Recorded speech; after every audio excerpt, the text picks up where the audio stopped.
বিসমিল্লাহির রহমানির রহিম। জনাব সভাপতি, আজকের সমাবেশে সম্মানিত প্রধান অতিথি, আমাদের প্রিয় নেতা পার্টির বিপ্লবী মহাসচিব জনাব মির্জা ফখরুল ইসলাম আলমগীর, সমবেত নেতৃবৃন্দ, উপস্থিত ভাই ও বোনেরা, আসসালামু আলাইকুম। প্রিয় বন্ধুগণ, অনেক জ্যেষ্ঠ নেতৃবৃন্দরা বক্তব্য রাখবেন।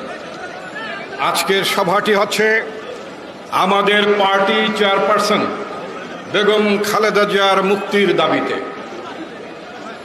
আমাদের নেত্রী বেগম খালেদা জিয়াকে আটক করা হয়েছে, শাস্তি দেওয়া হয়েছে। কেন তাকে শাস্তি দেওয়া হয়েছে বিষয়টি স্পষ্ট করেছে মার্কিন যুক্তরাষ্ট্র। গত কয়েকদিন আগে মার্কিন যুক্তরাষ্ট্র বলেছে বাংলাদেশে একটি একতরফা নির্বাচন আয়োজনের জন্য এই অবৈধ সরকার অব্যাহতভাবে ক্ষমতা ধরে রাখার জন্য বাংলাদেশ জাতীয়তাবাদী দলের চেয়ারপারসন বেগম খালেদা জিয়াকে সাজা দিয়েছে। তারা আমাদের পার্টির ভারপ্রাপ্ত চেয়ারম্যান জনাব তারেক রহমানকে সাজা দিয়েছে একই উদ্দেশ্যে, ক্ষমতাকে ধরে রাখার জন্য, অবৈধ ক্ষমতাকে ধরে রাখার জন্য। আমার বারবার মনে হয়েছে যেই সাজাটি তারা দিয়েছে, এই বকশীবাজার আদালতে যেই সাজাটি পাঠ করেছেন বিচারক, এই সাজাটি বাংলাদেশে লেখা হয়েছিল কিনা আমার মনে প্রশ্ন জেগেছে। এই সাজার রায়টি কি বাংলাদেশ থেকে লেখা হয়েছিল কিনা? যদি বাংলাদেশ থেকে লেখা হয়ে থাকে তাহলে এই রেজিমের প্রধান শেখ হাসিনার জানার কথা, তাদের মন্ত্রীদের জানার কথা। কিন্তু আমার মনে হয়, তাদের কথাবার্তা শুনে মনে হয় এই রায়টি বাংলাদেশ থেকে লেখা হয়নি, অন্য কোথাও থেকে লেখা হয়েছে, অর্থাৎ আউটসোর্সিং করা হয়েছে আমার ধারণা। কারণ শেখ হাসিনা বারবার বলেন এতিমের টাকা আত্মসাৎ করেছে বেগম খালেদা জিয়া।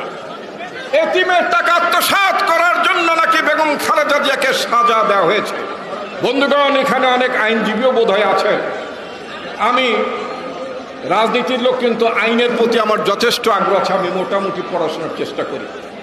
আমাদের নেত্রী বেগম খালেদা জিয়া সম্পর্কে যে রায়টি দেওয়া হয়েছে, সে রায়ের কয়েকশো পৃষ্ঠা রায়ের কোন জায়গায় একটি লাইনের মধ্যে কথা লেখা নেই বেগম খালেদা জিয়া এতিমের টাকা আত্মসাৎ করেছেন। বিচারক এই লাইনটি, এই আত্মসাৎ শব্দটি পর্যন্ত লেখা হয়নি। অথচ বাংলাদেশে এই রেজিমের প্রধান অবৈধ শাসক, এই অবৈধ সরকারের প্রধানমন্ত্রী বেগম খালেদা জিয়া এবং তার মন্ত্রীবর্গ প্রতিদিন এই কথা বলে বেড়াচ্ছে। আজকে যদি এই দেশটি বাংলাদেশ না হতো, আজকে যদি এইটা যদি অন্য কোনো গণতান্ত্রিক দেশ হতো, তাহলে মিথ্যা অপবাদের জন্য শেখ হাসিনা সহ তার মন্ত্রীদেরকে 100 বছরের জেল হতো।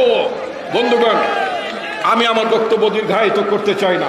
নিঃসন্দেহে আমরা আমাদের নেত্রী বেগম খালেদা জিয়াকে আমরা মুক্ত করবো ইনশাআল্লাহ। আজকে যেভাবে আমাদের নেত্রীকে কারাগারে আটক করা হয়েছে, এই আটক অবস্থা তাকে দীর্ঘদিন রাখা যাবে না। বাংলাদেশের মানুষ, এই অবৈধ সরকার যারা বাংলাদেশকে বিদেশের কাছে লিজ দিয়েছে, সেই সরকারকে বাংলাদেশের জনগণ দেখতে চায় না। আমাদের বাংলাদেশের জমিনের উপর দিয়ে বাংলাদেশে কোনো ভারতীয় রেল লাইন চলবে না। আমাদের নৌ সীমানায় ভারতের কোনো জাহাজ থাকবে না। আমাদের সীমানায় ভারতের কোনো রাডার থাকবে না।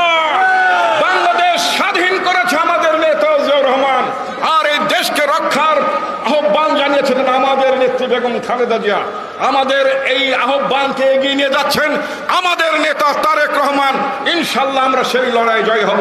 বাংলাদেশ জিন্দাবাদ, আমাদের নেত্রী বেগম খালেদা জিয়া জিন্দাবাদ, ভারপ্রাপ্ত চেয়ারম্যান জনাব তারেক রহমান জিন্দাবাদ। আসসালামু আলাইকুম ওয়া রাহমাতুল্লাহ।